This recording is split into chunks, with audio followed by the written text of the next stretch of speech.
Guardian have just reported about campaigners who've written to the directors of 20 arms manufacturers based in the UK, saying they may face criminal liability for failing to prevent war crimes if their companies continue to sell military equipment to Israel. What's your take on that, Dirk? Yeah, I don't think it will go very far, because there's always how is that handled? If you look, for example, now at Ukraine, then Germany is paying 100 billion in the American expression billion, yeah, so 1,000 million, so to speak. So this is money that is spent, and the money goes to American weapons manufacturers, to at least 40% of that. So this is a kind of a circular thing. That is also true with what Pelle described, which all of that is true. And I would like to remind you that still the documents for the Lusitania, there are some which are not out in the open. And that is probably to protect us from because they're so boring that you don't fall asleep when you read them. So why is that still there? Yeah, these are things that are really interesting. And this is, and it's also very much correct what you said, that the OSS was founded with the help. There's even one guy who was, I don't try to find the name, who was in the United States, and he was very helpful, because you have to understand that Britain was, in effect, a small country. It was not like the United States with 200 million at that time or so, and now 320 million. It was a small country which had a worldwide empire resting on the Navy.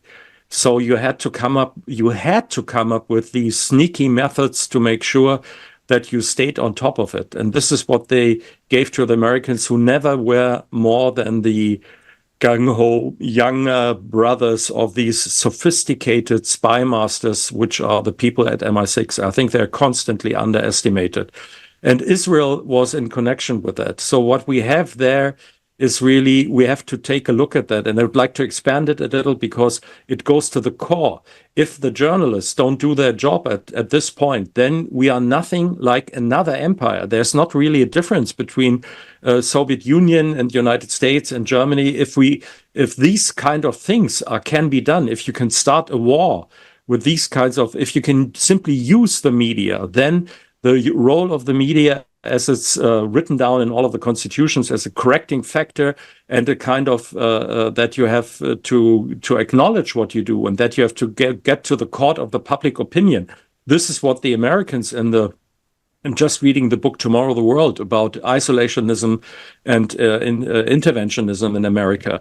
Most of the Americans they were not for isolating America. They were just in favor of not going to war, not mingling in these European countries, this blood-soaked continent, and get in there and get into that kind of trouble. And this is really the core. For me, it's the core. Do we head for governments who use these things and then have to lie to us and make sure that we don't understand it? Or are we heading for states where these things are discussed in the open? And I'm quite pessimistic about what's going on right now.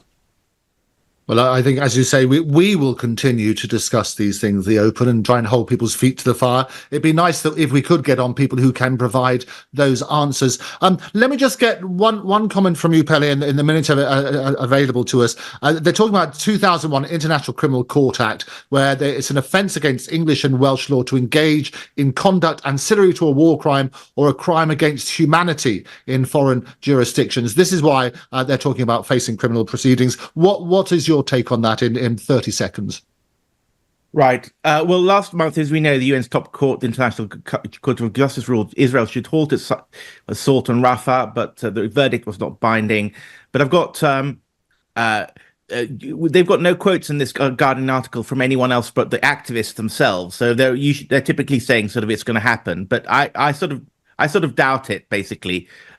Because my sort of pessimism about justice coming out of these things, but maybe it'll restrain them a little bit. I just wish this was on the front page of the Guardian rather than buried inside, and something that they'd ask at the election debate yesterday rather than triviality. This is this fake democracy where you discuss intensely small things and leave out whole topics.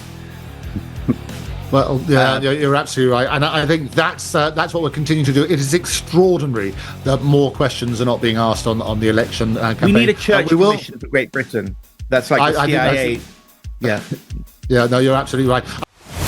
Critically analyzing global affairs. The Muckrakers on today's News Talk, TNT.